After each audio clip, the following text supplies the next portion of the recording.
Bonjour à toutes et à tous. Nous sommes ravis de vous accueillir aujourd'hui dans ce webinaire qui est destiné à nous assurer de la bonne communication autour de ce projet de grande envergure qu'est Proxy Santé, qui est aussi appelé les assises de la première ligne d'aide et de soins. L'objectif de notre rencontre aujourd'hui, c'est de nous assurer que tous les partenaires, tous les organismes, les associations, les services concernés par la démarche puissent eux aussi, à nos côtés, aux côtés de la VIC, relayer la communication via leurs canaux pour que toutes les personnes concernées reçoivent l'information. C'est pourquoi, dans un premier temps, Marie Lefebvre, qui est la chargée de projet de ce projet Proxy Santé à la VIC, va vous présenter le contenu du projet, le projet en lui-même. Et puis, je reprendrai la parole. Donc, je suis Tiffaine de Donder, la directrice de la communication de la VIC. Et nous discuterons des objectifs de communication, des canaux et supports utilisés par la VIC, avant de vous laisser un temps pour les questions-réponses pour entendre vos besoins particuliers en support de communication. Si vous avez des besoins pour qu'on crée ces supports et vous les mette à disposition, nous sommes là pour en parler. Et donc voilà, sans plus attendre, je vais laisser la parole à ma collègue Marie. Merci Tiffaine. Je vais partager un PowerPoint pour faciliter ma présentation. Il se trouve ici et je vais le mettre en diaporama. J'espère que vous le voyez tous. Donc voilà, Tiffaine a déjà procédé à l'introduction et a déjà balayé le sommaire de ce webinaire. Donc je vais peut-être un peu préciser le contenu de ma partie. Donc tout d'abord, je vais vous présenter la démarche Proxy Santé. Puis je vous parlerai pratiquement du questionnaire, des ateliers participatifs ainsi que de la séance plénière. Ensuite, on ira faire un petit tour ensemble sur la plateforme participative de Proxy Santé. Et puis, comme l'a dit Tiffaine, elle vous parlera des objectifs de communication et par la suite, vous pourrez faire part de vos besoins en matière de communication. Ce qu'est la démarche Proxy Santé, c'est une démarche qui se veut participative et qui a été initiée par le gouvernement wallon pour repenser les services de soins et de santé de demain en Wallonie. Pour qui? Donc, qui est concerné par cette démarche? C'est tous les acteurs de la première ligne d'aide et de soins, ainsi que les représentants des patients. Pourquoi? Ce qui est visé, c'est une organisation territoriale selon les besoins des patients, une cohérence dans le continuum d'aide et de soins, l'accessibilité pour les citoyens, ainsi qu'une articulation pour faciliter les échanges entre professionnels, mais aussi les patients. Comment? Eh bien, vous êtes invités, les professionnels d'aide et de soins sont invités à répondre à un questionnaire ainsi qu'à participer donc à des ateliers participatifs. La démarche Proxy Santé, c'est une démarche qui se penche sur 6 axes de travail. Tout d'abord, la gouvernance, le financement, le maillage territorial, les offres de services, la communication et l'articulation et l'e-santé, tout en restant en fait dans les compétences de la région wallonne. Le questionnaire, quel est son objectif? Eh bien, il vise à capturer les réalités des différents systèmes existants et leurs besoins pour alimenter la démarche Proxy Santé. Les professionnels et les représentants des patients sont invités à y répondre jusqu'au 20 mai et la durée estimée pour répondre est de 20 à 30 minutes. Venons-en maintenant aux ateliers participatifs. Donc ceux de juin, plus particulièrement, permettront aux acteurs de la première ligne d'aide de soins de développer des pistes d'action concrètes sur la base des résultats des questionnaires pour améliorer les pratiques au regard des 6 axes de travail qui ont été identifiés en amont. En 3 temps, donc le 8 juin, ce sera l'ouverture. Nous aurons l'honneur d'avoir un discours de Madame la Ministre, ainsi que de Madame Françoise Lannoy, qui est l'administratrice générale de la VIC. Et puis, nous commencerons les ateliers autour du maillage territorial. Ces ateliers concerneront donc toutes les provinces. Et ce premier temps aura lieu à Namur, sur le site d'Écolis. Le 11 juin concernera les autres ateliers pour les provinces de Liège et de Luxembourg et ça aura lieu par Teams. Tout comme le 18 juin concernera également tous les autres ateliers, mais ici, ce sera à destination des provinces du Brabant wallon, du Hainaut et de Namur. Pour les ateliers participatifs de septembre, ces ateliers auront pour objectif de conjuguer la vision des acteurs de la première ligne d'aide et de soins, qui aura été recueillie via l'enquête et les ateliers de juin, avec celle des représentants sectoriels pour définir des priorités. La séance plénière de décembre, elle visera à présenter les conclusions du processus de consultation et d'amorcer le travail de réforme de la première ligne d'aide et de soins. Cette séance sera retransmise et un lien sera disponible via la plateforme Proxy Santé. À l'issue de cette séance, un rapport reprenant les conclusions sera également accessible par la plateforme. Et maintenant, un petit tour du coup sur cette fameuse plateforme Proxy Santé. Je vais repartager du coup la page web. Elle se trouve ici. Donc voilà, ça c'est la page d'accueil qui est composée de plusieurs bandeaux. Tout d'abord, ce bandeau d'accueil avec un slogan d'accroche « Agissons ensemble pour répondre aux enjeux de la santé en Wallonie ». Quand on clique sur « En savoir plus », on arrive sur la section « À propos » qui est ici en haut. Cette section à propos présente un petit peu la chronologie de la démarche qui se veut donc à long terme. Donc avec mi-avril, le lancement, les inscriptions d'ateliers et répondre au questionnaire qui se déroulera jusqu'à mi-mai, donc jusqu'au 20 mai précisément. Donc cette première phase vise donc à récolter les besoins du terrain. En juin auront lieu les ateliers participatifs qui concernent donc les premières réflexions de la démarche Proxy Santé. En septembre, les ateliers participatifs pour les représentants sectoriels qui s'attacheront à définir les priorités. Et enfin, en décembre, une séance plénière pour présenter les conclusions. Donc les 6 axes de travail y sont également définis. Je ne vais pas passer en revue toutes les définitions, mais vous aurez certainement l'occasion de le faire. Et un dernier petit bandeau qui était ajouté, Statifène vous en parlera certainement par après. On peut donc retourner sur la page d'accueil. Donc ici, en acceptant les cookies, on découvre une vidéo de notre porte-parole sur la démarche Proxy Santé, mais aussi un petit texte d'introduction sur le projet en lui-même, qui est expliqué ici, donc qui est concerné par ce projet, les ambitions du projet, donc pour les différents partenaires, comment, et en fait par quel biais vous pouvez vous y investir, donc par le questionnaire et par les ateliers. Ici, un troisième bandeau est dédié du coup vous invite donc à répondre au questionnaire. Donc quand on clique dessus, donc le questionnaire est disponible ici. Pour y accéder, il faut consentir à ce que les réponses au questionnaire consultatif soient traitées en vue d'accomplir justement les finalités poursuivies par la démarche Proxy Santé. Un quatrième bandeau est dédié, lui, aux ateliers participatifs. Par ce bandeau-là, on peut directement s'inscrire. Donc, en cliquant sur le bouton « S'inscrire » ici. Avant de cliquer, on peut passer en revue les différentes informations concernant les différents temps des ateliers participatifs de juin. Voilà, et puis une section actualité, donc qui est aussi reprise ici, où on retrouve des informations sur les ateliers de juin, mais aussi sur les ateliers de septembre. Et enfin, la séance plénière de décembre. Donc voilà, j'ai l'impression qu'on a fait le tour de la plateforme. Et du coup, je laisse la main à Tiffaine pour la suite de la présentation. Et je vais vous repartager. Voilà.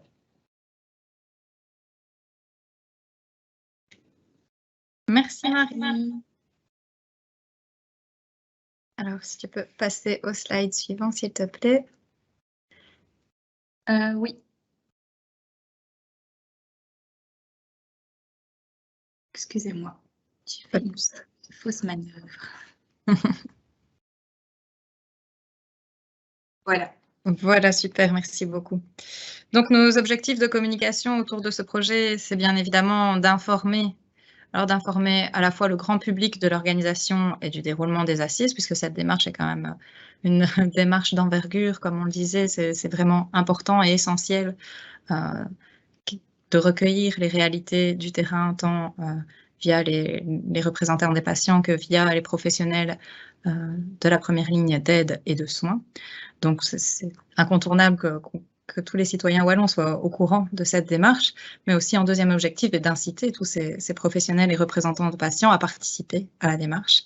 Donc, on compte vraiment très fort sur tous les partenaires, tous les services, toutes les fédérations pour relayer cette communication par leurs propres moyens de communication dans leurs propres canaux. Et nos publics, bien évidemment, mais comme je l'ai dit, ce sont à la fois tous les citoyens pour être au courant de ce vaste projet et toutes les personnes concernées au premier chef qui doivent à la fois être informées, mais aussi être incitées à participer, bien évidemment. Tu peux passer au slide suivant, s'il te plaît.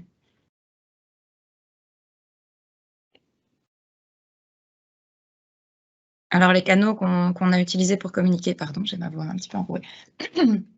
Donc, les canaux qu'on a utilisés pour participer, c'est bien évidemment la plateforme, hein, comme vous l'avez vu, Marie vous l'a montré, elle est très complète, donc c'est là, elle est accessible par l'adresse www.proxysanté.be. Sur les sites de la VIC, bien évidemment, nous avons également communiqué sur cette démarche au travers de nos réseaux sociaux, puisqu'on a une page Facebook, un compte LinkedIn, un compte Instagram, et sur YouTube, il y a également la vidéo que vous avez vue. Une newsletter qui est partie hier et dont on espère que vous l'avez bien reçue. Un communiqué de presse qui a été envoyé par l'attachée de presse de notre ministre compétente pour la santé, Christine Moréal, ce webinaire, bien évidemment, pour les chargés de communication et puis des communications internes propres à la VIC. Donc voilà, ce sont tous les canaux qu'on a utilisés et bien entendu les supports, ce sont tous les contenus sur ces canaux précités, le logo Proxy Santé, la vidéo.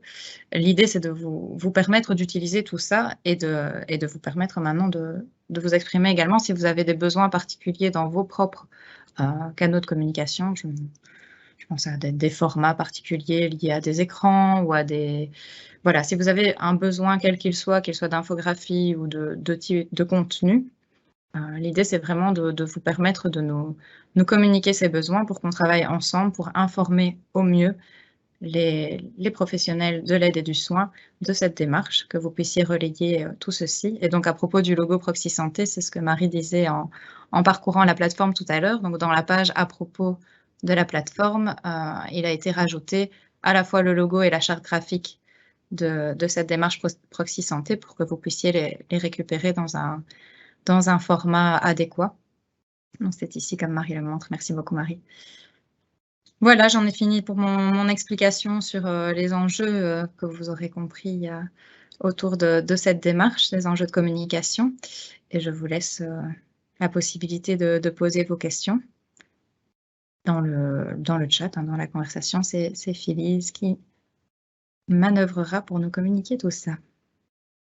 Oui, Tiffany, merci beaucoup. Donc, nous avons beaucoup de questions au sujet de la présentation PowerPoint. Donc, je voulais rassurer tout le monde, vous allez recevoir cette présentation dans un mail avec le lien qui vous conduira à l'enregistrement de ce webinaire. Tiffany, on a une question qui est arrivée, une personne qui nous demande si on pourra s'inscrire à plus qu'un seul atelier. Est-ce que Marie peut peut-être répondre à cette question? Alors, il faut savoir, d'abord, j'ai un écho, vous l'avez aussi? Excusez-moi. Donc, il faut savoir que il y a une saturation qui a été mise pour les ateliers.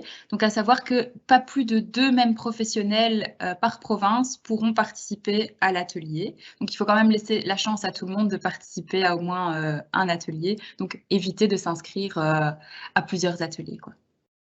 Voilà. Merci Marie. On a aussi quelqu'un qui nous demande si les partenaires de la deuxième ligne seront exclus. Étant donné qu'on parle de la première ligne d'aide de soins, qu'en est-il de la deuxième ligne? Je ne sais pas si cette question vous parle. Oui. Alors, les hôpitaux et les médecins spécialistes ne sont pas concernés par la démarche pour l'instant. Merci Marie. Quelqu'un nous demande s'il est prévu de passer par les mutualités pour essayer de toucher un maximum de patients. C'est ce qu'on a fait aussi dans notre communication, hein, Tiffany. J'allais dire, en effet, les chargés de communication des mutualités ont également été invités. On travaille en partenariat avec les mutuelles aussi au travers des instances de la VIC, que ce soit le conseil général ou les comités de branche. Donc, le travail se fait main dans la main pour informer effectivement tout le monde. Alors, une personne qui s'interroge et qui nous fait remarquer que c'est en anglais sur le site et qu'il faut un mot de passe pour remplir le questionnaire. Je pense que le fait que ce soit en anglais, on en a parlé ce matin. Marie, est-ce que tu peux en toucher un mot? Oui, donc en anglais, c'est soit votre navigateur qui par défaut a mis l'anglais, ou soit sur la plateforme, peut-être que je peux partager. Attendez, je vais partager mon écran. Voilà, ici, quand vous allez sur votre profil, vous allez dans Mon compte et vous faites Mes paramètres. Il faut bien vérifier que la langue d'ici se trouve en français. Et par rapport au mot de passe, Marie? Par rapport au mot de passe, donc pour répondre au questionnaire, il faut s'inscrire. Donc pour avoir accès à la plateforme, il faut s'inscrire au préalable auprès de la plateforme et donc effectivement encoder et choisir un mot de passe, quoi. D'accord, merci beaucoup Marie. Donc quelqu'un qui nous fait remarquer donc qu'on part sur un principe de premier inscrit, premier retenu pour les ateliers. C'est bien le cas? C'est le cas. Ok, super. Je pense qu'on a répondu pour l'instant à toutes les questions. Vous pouvez toujours les poser via le chat.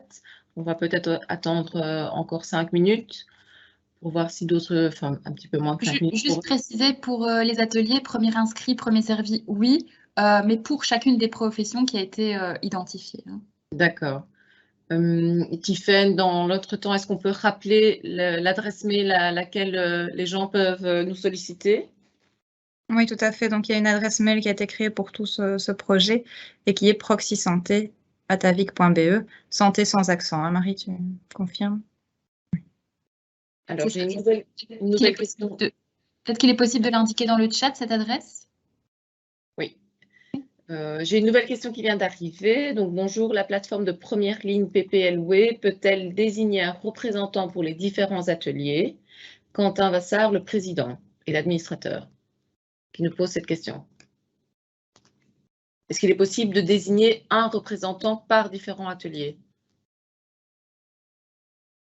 Alors, pour donc, la plateforme, la PPLW, pour moi, c'est un représentant sectoriel et donc ces personnes seront invitées lors des ateliers de septembre. Merci, merci. Quelqu'un qui nous remercie pour la présentation. Donc, j'imagine qu'on peut clôturer tout doucement notre session. Tiffaine, je te laisse le mot de la fin. Mais voilà, on compte sur vous, tout simplement. C'est ça le mot de la fin, c'est qu'on compte sur vous pour relayer ce grand projet, pour qu'il soit le plus représentatif possible des réalités, des attentes, des besoins, des envies de toutes et tous, de tous les patients, de tous les professionnels de l'aide et du soin. Sachant que vraiment, il faut comprendre la santé dans son sens large. Je pense que c'est vraiment important à comprendre dans la communication. Donc, il y a toute une série de professions qui sont concernées. En allant voir les communications sur la plateforme, vous allez le comprendre. Hein. C'est vraiment toute la première ligne, aussi bien dans les professionnels qui accompagnent les personnes en situation de handicap, les professionnels qui travaillent dans les maisons de repos. Il faut vraiment voir toutes les professions concernées pour qu'on puisse entendre tous ces avis, toutes ces réalités et construire ensemble la première ligne d'aide et de soins de demain. On compte sur vous. Merci beaucoup à toutes. Merci. Bonne journée à tout le monde. Au revoir. Bonne journée.